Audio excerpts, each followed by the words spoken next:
अस्सलाम वालेकुम नाज़रीन, मैं हूं हसनैन चौधरी और आज हमारे साथ मौजूद हैं डीआईजी एस्टेब्लिशमेंट 2 लियाकत अली मलिक साहब। अस्सलाम वालेकुम सर। जी वालेकुम अस्सलाम। अच्छा सर, आज बताइएगा कि सीएसएस और पीएमएस के इम्तहानात जो हैं वो बहुत सारे लोग अपीयर होते हैं हज़ारों की तादाद में, लेकिन पास होने की जो शरह है वो बहुत कम है, जिसको देख के लोग जो है वो घबरा भी जाते हैं और फिर तैयारी दरमियान में ही छोड़ जाते हैं। इसकी क्या वजह समझते हैं आप? देखिए, मैं बुनियादी तौर पर मैं एक नलायक आदमी है, मैंने इन चीज़ों का कोई इतना ज़्यादा नहीं है, तालीम से भी मेरा कोई ख़ास याराना नहीं है, मैं बड़ा दूर होता हूँ। जिस चीज़ में भी कंसिस्टेंसी नहीं होगी ना, वहाँ आप हार जाएंगे, पहली बात। दूसरी बात, आपके काम है एफर्ट करना, रिजल्ट आपके बस में नहीं होता कहीं भी।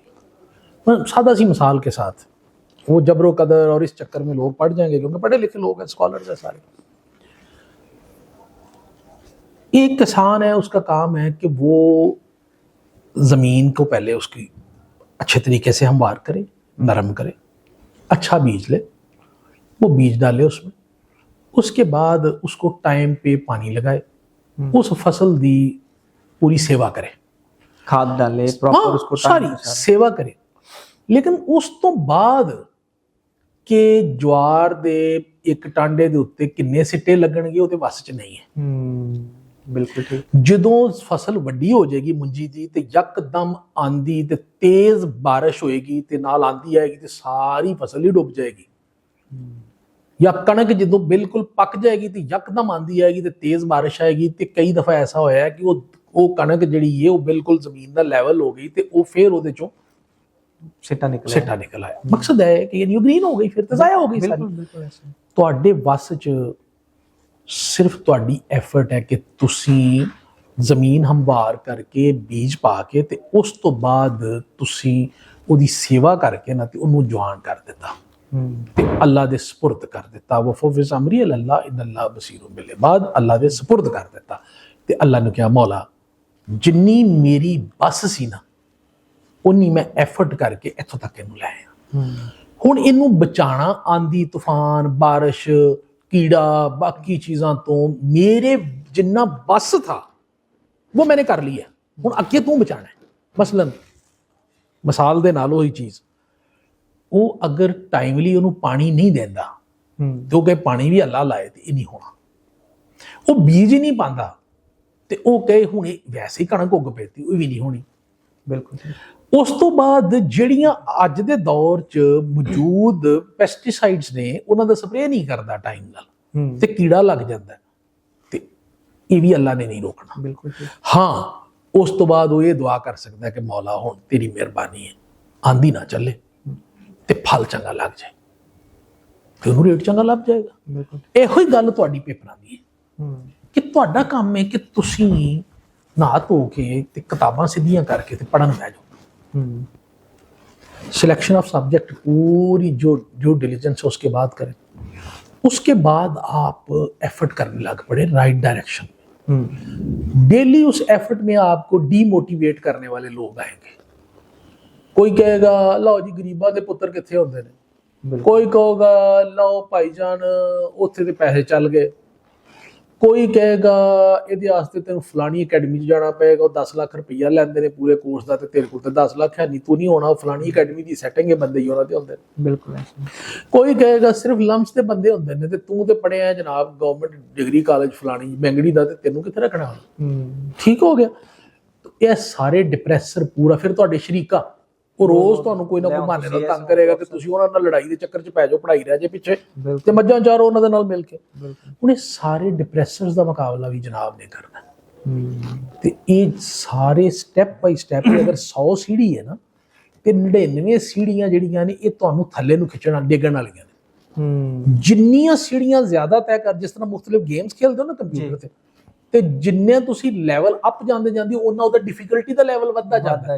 ਪਹਿਲੇ ਲੈਵਲ ਤੇ ਡਿਫਿਕਲਟੀ ਵੀ ਇੱਕ ਲੈਵਲ ਦੀ ਹੈ, ਦੂਸਰੇ ਤੇ ਡਬਲ ਹੈ, ਤੀਸਰੇ ਤੇ 3 ਹੈ ਤੇ 99 ਤੇ 99 ਟਾਈਮਸ ਮੋਰ ਡਿਫਿਕਲਟ ਹੈ ਦੈਨ ਫਸਟ वन। ਬਿਲਕੁਲ। ਇਸੇ ਤਰ੍ਹਾਂ ਹੀ ਜਿੰਨਾ ਤੁਸੀਂ ਅੱਗੇ ਜਾਂਦੇ ਜਾਓਗੇ ਡਿਫਿਕਲਟੀ ਡਿਪਰੈਸਰ ਤੁਹਾਡੀ એનર્ਜੀ ਕਮ ਹੁੰਦੀ ਜਾਏਗੀ ਔਰ ਇਹ ਵੱਧਦੇ ਜਾਣਗੇ ਤੇ ਫਿਰ ਤੁਸੀਂ 100 ਤੇ ਪੈਰ ਰੱਖੋਗੇ ਤੇ ਤੁਸੀਂ ਕਾਮਯਾਬ ਹੋਵੋਗੇ। There is no free lunch. Sir interviews आपने माशाल्लाह किए हैं बहुत सारे, जैसे भर्तियां भी चल रही हैं, इंटरव्यू के हवाले से भी लोगों का एक बड़ा होता है कि इंटरव्यू में हम क्या करें, कैसे जाएं, क्वेश्चन क्या होगा, ये इंटरव्यू से रह गया, बाकी तो बड़ा अच्छा सी जी सिफारिश की आपने बात पहले ही कर दी, इसको आप किस तरह से देखते हैं? पहला जो मैंने आपसे जिस तरह बात की ना कि आपके जुम्मे है आपने कंटिन्यूस कंसिस्टेंट मेहनत करनी जिन्ना ਤੁਹਾਡਾ बस है, ठीक है। ਉਹ ਕਰ ਲਓ।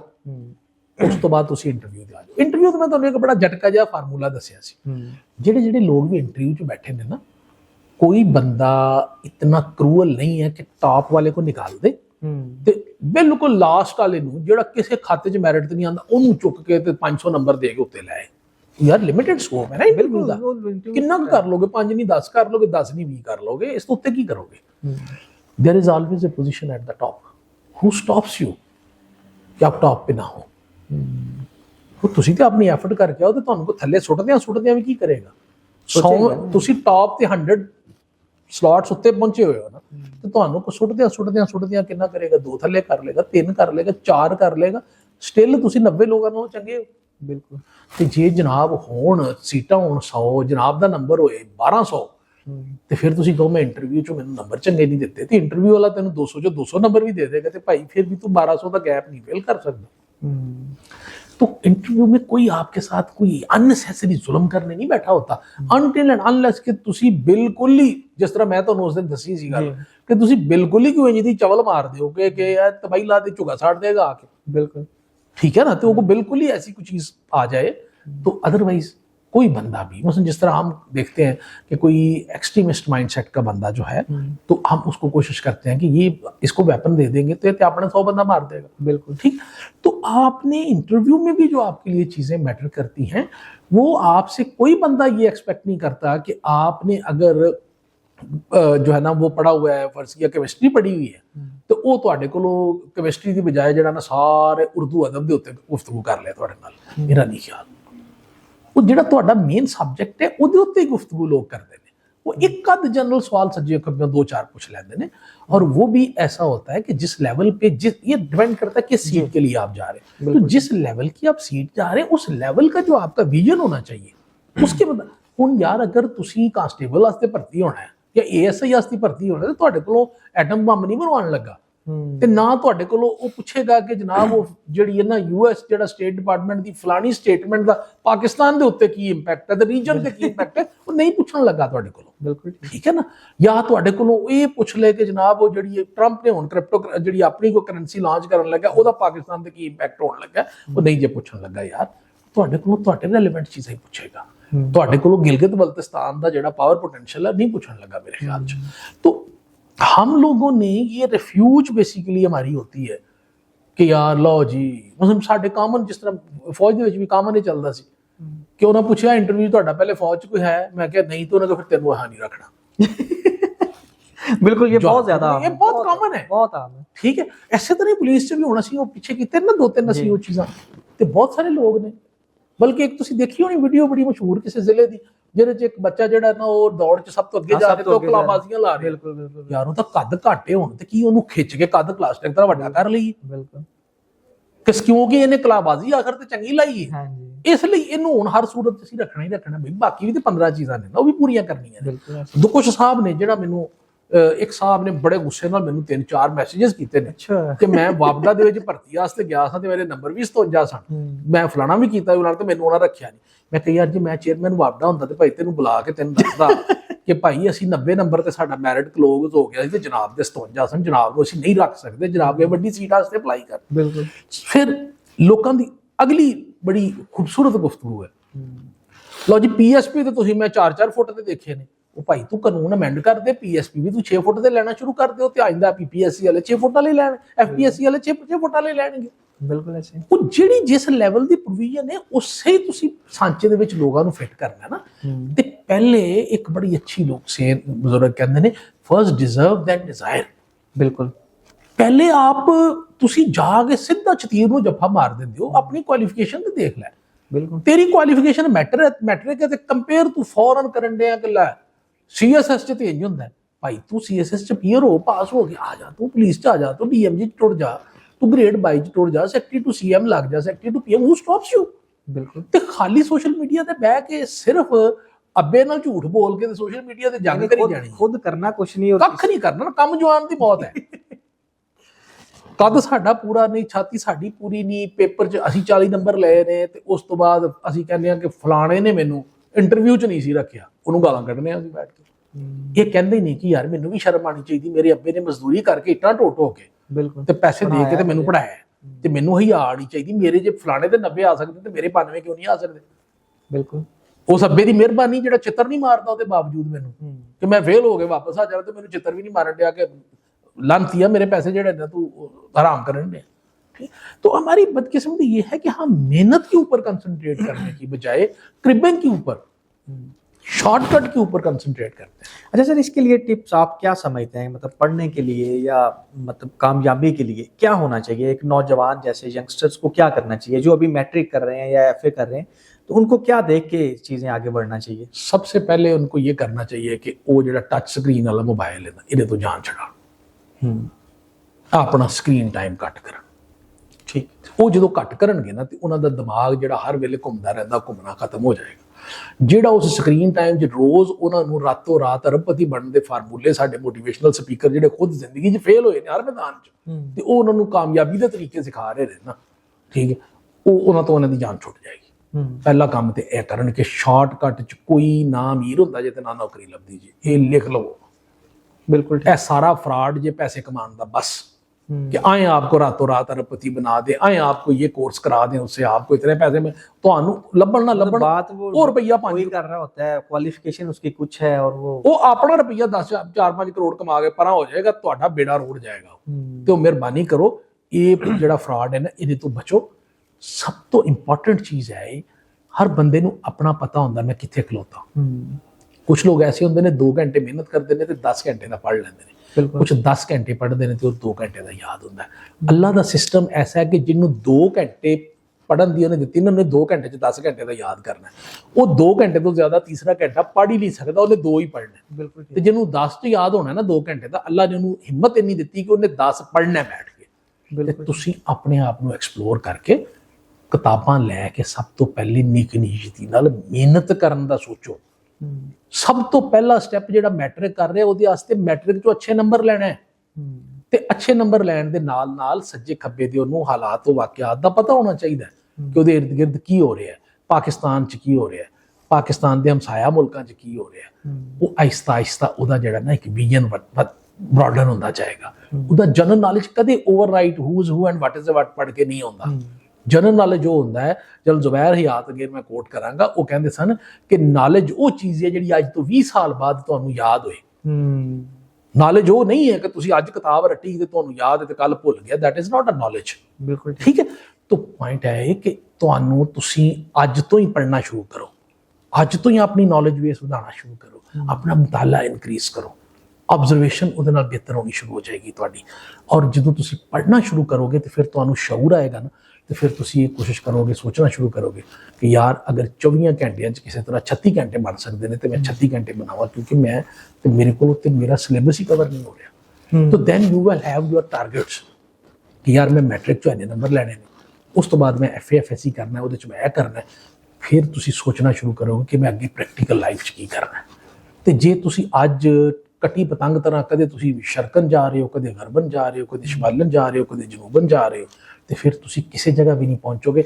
आखिर ते तुसीं जिहड़ा ना फिर जा किसी शवारमे वाली रेहड़ी दे उत्ते खलो के ते तुसीं फ्रीलांसिंग कर रहे होगे कि आण जाण वालिआं नूं कहोगे मैनूं टिप दे जा, ते या तुसीं बिल्कुल विहले बैठ के अम्मी अब्बे नाल लड़ रहे होगे कि जनाब वेखो मैनूं नौकरी नहीं मिल रही।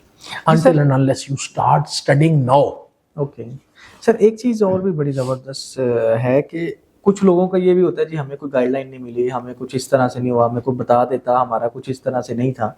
तो ऐसे जो लोग हैं जिनके लिए कोई गाइडलाइन नहीं है, उनको आप क्या सजेस्ट करेंगे, क्या होना चाहिए, उनको क्या करना चाहिए, किस तरह अपना गोल सेट करना चाहिए? आजकल जो दौर चल रहा है इसमें उनको किस तरफ ज़्यादा जो है वो एफर्ट करनी चाहिए? सर देखिए, ये जो गाइडलाइन वाली बात है ना, ये उदों हुंदी सी जदों पिंड 'च एक अद्धे बंदे ने मैट्रिक एफए कीता हुंदा सी ते वो लभदा नहीं सी।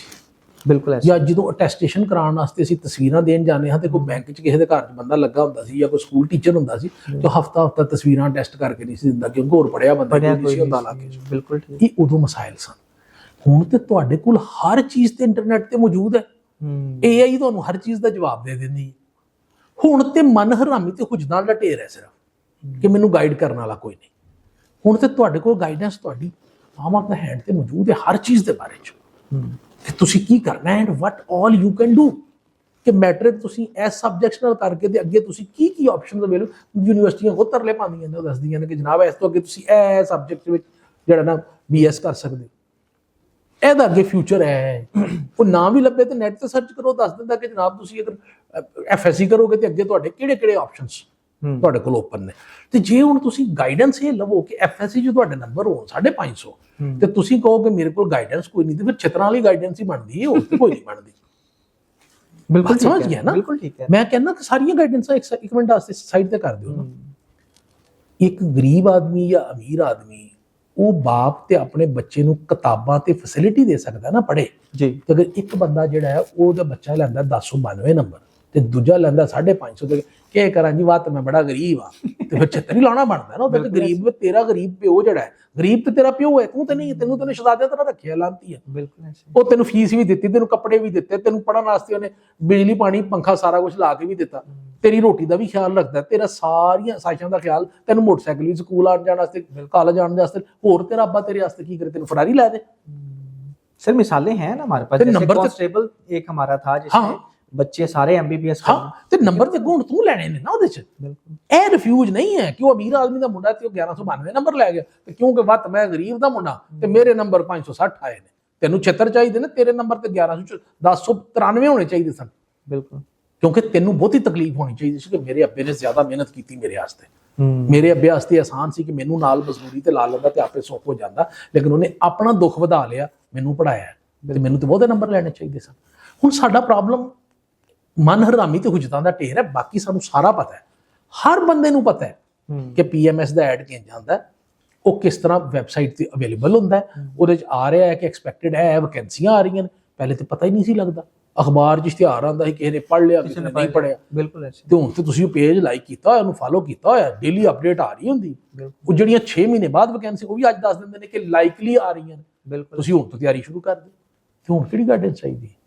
ਹੁਣ ਤੇ ਸਿਰਫ ਇੱਥੋਂ ਵਾਲਾ ਮਸਲਾ ਹੈ, ਬਸ ਇੱਥੋਂ ਗੈਰਤ ਆ ਜਾਏ ਤੇ ਮਿਹਨਤ ਕਰ ਲਈਏ, ਬਸ ਦੈਟਸ ਇਟ।